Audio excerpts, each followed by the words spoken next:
Salutare tuturor celor care mă urmăriți, sau mai exact tuturor celor care urmăriți aventurile mele, peripețiile mele pe l'atelier de voiaj.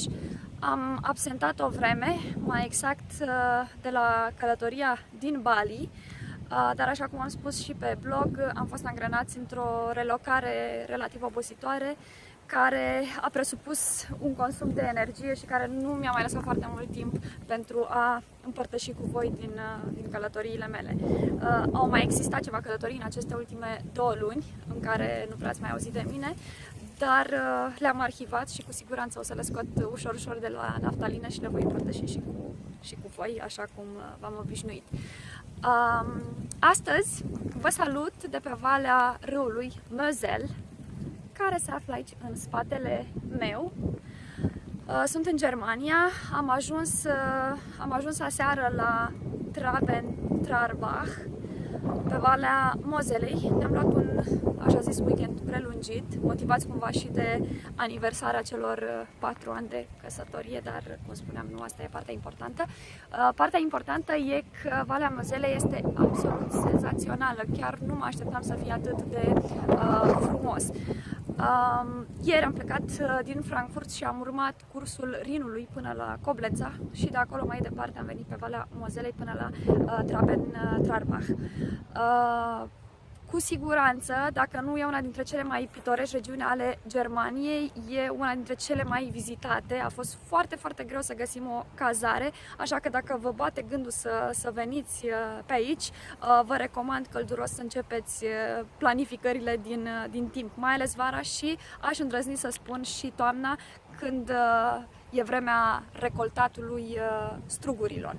Valea Moselei, așa cum bine știți, e celebră în întreaga lume pentru plantațiile de viță de vie și pentru faimosul soi de strugure alb Riesling.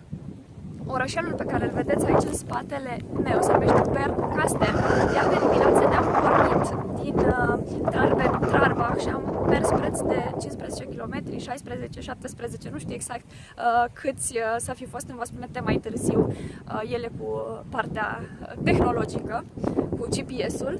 În orice caz, destul de mulți kilometri până am ajuns în apropierea acestui orășel, Bernkastel, pe care îl vom vizita ulterior. Ni s-a spus că acesta ar fi unul dintre cele mai pitorești orășele de pe valea Moselei. Acum, sincer, nu știu ce să vă spun, pentru că ieri, de-a lungul Rinului și mai apoi de-a lungul Moselei, am văzut o puzderie de orășele și de sătucuri absolut impresionante. Nu vă mai spun de castelele care stau cocoțate de o parte și de alta a Rinului și care sunt mai toate înscrise în patrimoniul UNESCO. Nici nu știu cum se numesc multe dintre ele, dar sper ușor în timp să am ocazia să le vizitez rând pe rând și să vă împărtășesc și vouă din frumusețea acestor locuri relativ puțin cunoscute, aș spune eu, sau, mă rog, eu cel puțin nu știam foarte multe lucruri despre valea Moselei. Aici, la Bernkastel, ni s-a spus totodată că ar exista o vinotecă unde putem să degustăm vinurile din regiune și mărturisesc că abia aștept, deja sunt obosită, mi-e și cam foame și degustarea următoarea degustare sau viitoarea degustare îmi dă cumva energie să mai parcurg ultimii kilometri rămași, cred că mai sunt vreo 3 și jumătate până jos la Bernkastel.